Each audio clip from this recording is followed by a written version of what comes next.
दोस्तों लगातार हम अडानी और हिंडनबर्ग मामले को लेकर लगातार आपके सामने सच्चाई ला रहे हैं।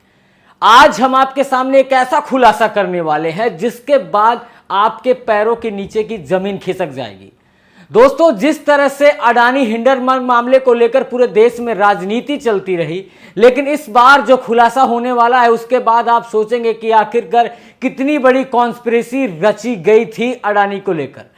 आइए जानते हैं अडानी और हिंडनबर्ग का मामला। तो आप लगातार जान रहे हैं क्योंकि अडानी का मामला सुप्रीम कोर्ट से लेकर सेबी से लेकर ईडी तक के हाथों में है। उधर आपने देखा संसद भवन में राहुल गांधी ने इस मामले को कितना जोरों शोरों से उठाया था, क्योंकि अडानी और प्रधानमंत्री नरेंद्र मोदी को लेकर तरह तरह के सवाल खड़े हुए।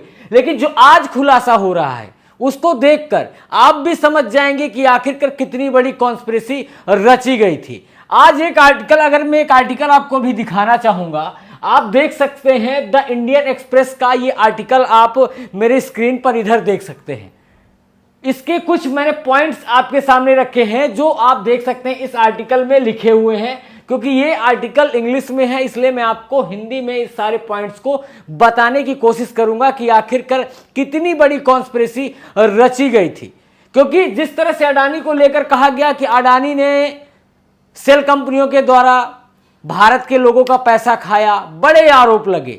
लेकिन जो रिपोर्ट आई है उसके बाद जो इंडियन एक्सप्रेस ने छापा है वो सुनकर आप जो सोच रहे थे वो आपका सोचना भी बदलने वाला है। जो सबसे पहले, अगर मैं पहले पॉइंट की अगर मैं आपके सामने बात करता हूं तो पहले यह समझिए कि आखिरकार जो पहला पॉइंट है जो इस रिपोर्ट से सामने आ रहा, समझिएगा, जो इस रिपोर्ट से पहला पॉइंट यह है कि इस मामले से 12 जो कंपनियां हैं, 12 कंपनियां आप देख सकती हैं, 12 कंपनियों को जबरदस्त फायदा हुआ है। शॉर्ट सेलिंग इन्होंने खूब की है, इतनी शॉर्ट सेलिंग की है जिसमें 12 कंपनियों को जबरदस्त फायदा हुआ है अडानी को लेकर। अडानी को जिस तरह से कंपनी को गिराया गया हिंडनबर्ग की रिपोर्ट के बाद, उसमें 12 कंपनियां इसमें शामिल थी जिसमें 12 कंपनियों को खूब फायदा हुआ है। कैसे हुआ ये समझने की कोशिश करते हैं। शॉर्ट सेलिंग होता क्या है पहले ये समझ लीजिए। शॉर्ट सेलिंग किसे कहते हैं ये अगर आप समझ लेंगे तो आप समझ जाएंगे कि शॉर्ट सेलिंग किसे कहते हैं। जैसे मान लीजिए मैं अपने दोस्त से एक छाता लेता हूं, क्योंकि मैंने यहां पर लिखा भी है, उधार एक छाता लेता हूं और उसे बेच देता हूं महंगे पर। फिर जब वो सामान सस्ता होता है तब मैं वो फिर खरीदता हूं, फिर अपने दोस्त को दे देता हूं। इसी को कहते हैं शॉर्ट सेलिंग।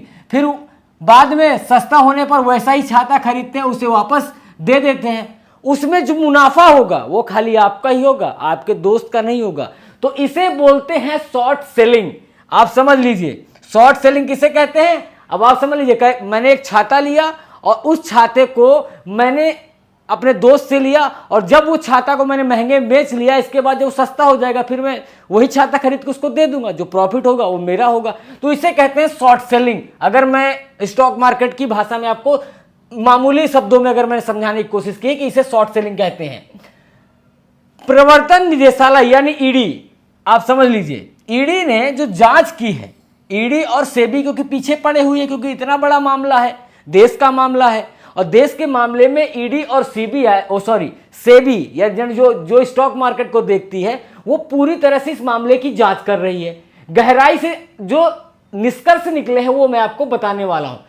शॉर्ट सेलिंग के जरिए मुनाफा कमाने वाली 12 कंपनियों में 3 भारत की हैं, समझ लीजिए। 3 जो कंपनियां हैं वो भारत की हैं और 4 मॉरिशस की हैं। 4 कंपनियां मॉरिशस की हैं और 3 कंपनियां भारत की हैं। दिलचस्प बात यह है कि इन्होंने अपने स्वामित्व का विवरण अधिकारियों तक के साथ साझा नहीं किया। आप समझ लीजिए, जो इनके स्वामित्व है, इनका जो मनी है, पैसा है, धन है, उन्होंने इस सब का अधिकारियों तक से साझा नहीं किया। कि अधिकारियों साझा कर लेते हैं कि हमारी संपत्ति इतनी है और इन संपत्ति को मतलब हमारे पास कितना एसेट है, कुछ भी इन्होंने साझा नहीं किया। लेकिन यहां पर गौर करने वाली बात यह है कि इनमें से कुछ कंपनियां असामान्य कमाई उनकी कंपनियों के जो खाते हैं उनमें देखने को मिल रही है, असामान्य कमाई। यहां तक कि एक भारतीय कंपनी के बॉस को निवेशकों को गुमराह करने के लिए सेबी ने चेतावनी भी दी है। एक जो भारतीय कंपनी है उसको सेबी ने चेतावनी भी दी है कि आप निवेशकों को गुमराह कर रहे हैं। क्योंकि मैंने पॉइंट्स यहां पर लिख रखे हैं तो आप देख सकते हैं ये पॉइंट्स में कि यहां पर निवेशकों को गुमराह कर रही थी ये कंपनी, जिसमें खुद सेबी ने इनको चेतावनी लगाई थी कि आप ऐसा कर रहे हैं। तो आप समझ लीजिए, असामान्य कमाई की बात करें तो उसमें एक कंपनी 2020 में शुरू होती है। एक जो कंपनी है वो 2020 में शुरू होती है, वह सितंबर 2021 तक कोई भी व्यापार नहीं करती। अब आप समझिएगा यहां मैटर को, सितंबर 2021 तक कोई व्यापार की गतिविधि नहीं होती है। फिर 6 महीने में 31,000 करोड़ का टर्नओवर। 6 महीने में जो कंपनी 2020 में खुली है, 2021 में कोई भी व्यापार नहीं करती है, लेकिन 6 महीने में 31,000 करोड़ का टर्नओवर कर लेती है। अब समझ लीजिए, और उसमें 1100 करोड़ की आजीविका का दावा करती है, 1100 करोड़ इसमें मेरा प्रॉफिट है। अब आप समझ लीजिएगा, 31,000 करोड़ का व्यापार 6 महीने में, और जो कंपनी 1 साल तक बंद रहती है, कुछ भी व्यापार नहीं होता और 0 सन्नाटा, और 31,000 रुपए का व्यापार करती है, जिसमें 1100 करोड़ रुपए कमाई दिखाती है। अब समझिएगा, फिर एक वैश्विक वित्त सेवा समूह यानी एक बैंकिंग तरह की कंपनी जो बैंक की तरह काम करती है, वो सिर्फ 122 करोड़ रुपए कमाता है, और लेकिन फॉरेन रिजर्व से 97 करोड़ रुपए की भारी कमाई का दावा करता है। जिसके पास खाली 122 करोड़ रुपए कमाता है, वो इस मामले को लेकर 97 करोड़ रुपए की कमाई कर लेता है। तो ये क्या है, कैसे अचानक ये सारी कंपनियां इतना कमा लेती हैं? ये सब कंपनियां 24 जनवरी को जब अडानी समूह को लेकर हिंडनबर्ग की रिपोर्ट पब्लिश होती है, उससे 2 से 3 दिन पहले अचानक ये कंपनियां सब शॉर्ट सेलिंग करने लगती हैं। जब, अब समझिएगा, हिंडनबर्ग अगर मैं बात करूं, हिंडनबर्ग की अगर मैं इधर आप देखें, ये व्यक्ति अगर आप मैं बात करें, ये जो हिंडनबर्ग के सारे कर्ता धर्ता हैं, आप यहां देख सकते हैं, इनकी अगर मैं बात करूं तो आप समझ लीजिएगा, हिंडनबर्ग जब 24 जनवरी को अपनी रिपोर्ट पब्लिश करता है, जिसके बाद पूरे भारत से लेकर पूरे विश्व में हंगामा हो जाता है कि हिंडनबर्ग की रिपोर्ट आई, अडानी ने बहुत सेल कंपनियों के द्वारा पैसा बनाया है, सेल कंपनियों के द्वारा गलत तरीके से ट्रेडिंग की है, इस पर आरोप हिंडनबर्ग लगाती है। हम सब ने देखा, संसद भवन से लेकर हर जगह हमने इस मामले को लेकर बहुत गहराई से इस चीज को देखा है। लेकिन ये 2 से 3 दिन पहले ये सारी कंपनियां अचानक शॉर्ट सेलिंग करती हैं, अचानक शॉर्ट सेलिंग शुरू हो जाती है पूरे के पूरे स्टॉक मार्केट में। आप समझ लीजिएगा, यहां से पूरा का पूरा मामला बिगड़ता है। जबकि हिंडनबर्ग ने रिपोर्ट ने आरोप लगाया कि अडानी समूह ने गलत करने के लिए सेल कंपनियों का इस्तेमाल किया। ये हिंडनबर्ग जो 24 तारीख को अपनी रिपोर्ट पब्लिश करता है, तब इसने आरोप लगाया था कि अडानी जो कंपनी है, अडानी समूह है, वो सेल कंपनियों का गलत इस्तेमाल कर रहा है, जो इस पर आरोप लगाया। लेकिन अडानी समूह ने बचाव करते हुए कहा कि भारतीय वृद्धि पर एक सुनियोजित हमला है। अडानी समूह ने क्या कहा था कि हमने कुछ ऐसा नहीं किया, ये भारतीय में जो व्यापार है वो तेजी से बढ़ रहा, भारतीय कंपनियां जो तेजी से बढ़ रही हैं, उनको रोकने के लिए सुनियोजित साजिश है, हमला है। अब ये मामला सुप्रीम कोर्ट में है, उन्होंने सेबी से गहराई की जांच कराने को कहा है। अब सेबी इसकी गहराई से जांच करेगी।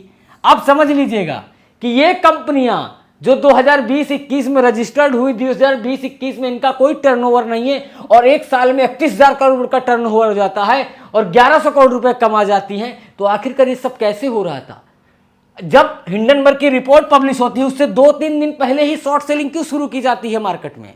मार्केट को क्रैश क्यों किया जाता है? आप समझ लीजिएगा, 2-3 दिन पहले यहां पर आप समझिए, 2 से 3 दिन के पहले अगर शॉर्ट सेलिंग होगी, फटाफट सेल आउट होगा, सेल होगा, बाय होगा, सेल होगा, और भारी मात्रा में सेलिंग होगी स्टॉक की, तो ऑटोमेटिक शेयर गिरेगा, मार्केट क्रैश होगी, और इसके बाद हिंडनबर्ग की रिपोर्ट आ जाती है। और जब हिंडनबर्ग की रिपोर्ट आती है तो पूरा का पूरा जो अडानी समूह का पूरा मार्केट है वो क्रैश हो जाता है। जो अडानी ग्रुप टॉप 2 में होता है वर्ल्ड में, कमाई के मामले में भारत का नाम रोशन कर रहा होता है, वो 2 से गिरते हुए सीधा 10वें से 10 कितना नीचे चला गया अडानी ग्रुप। लेकिन अडानी ग्रुप का आज जो उछाल देखने को मिल रहा है, वो अपने आप में बताता है कि किसी भी कंपनी पर जो भारतीय है, जो भारत के लिए काम पर है, अगर उस पर आप ऐसे करेंगे तो जांच जब सामने आएगी तो आप समझ लीजिए कि आपकी सारी परतें खुल जाएंगी। आपको अगर पढ़ना है तो द इंडियन एक्सप्रेस का आप पढ़ सकते हैं, जाके उनके वेबसाइट में जाकर पूरा का पूरा आर्टिकल आपको मिल जाएगा, और किस तरह से कॉन्स्पिरेसी रची गई है ये आपके सामने है। बहरहाल, जिस तरह से हम अडानी मामले को लेकर लगातार आपके सामने रिपोर्ट ला रहे हैं, क्योंकि ये मामला जिस तरह से उठाया गया था, जिस तरह से भारत की अर्थव्यवस्था पर एक चोट थी, तो आप समझ सकते हैं इस मामले को हम लगातार उठाते रहेंगे। बहरहाल, बने रहिए द न्यूज़पेपर के साथ। मैं हूं राजवीर शाह। जय हिंद।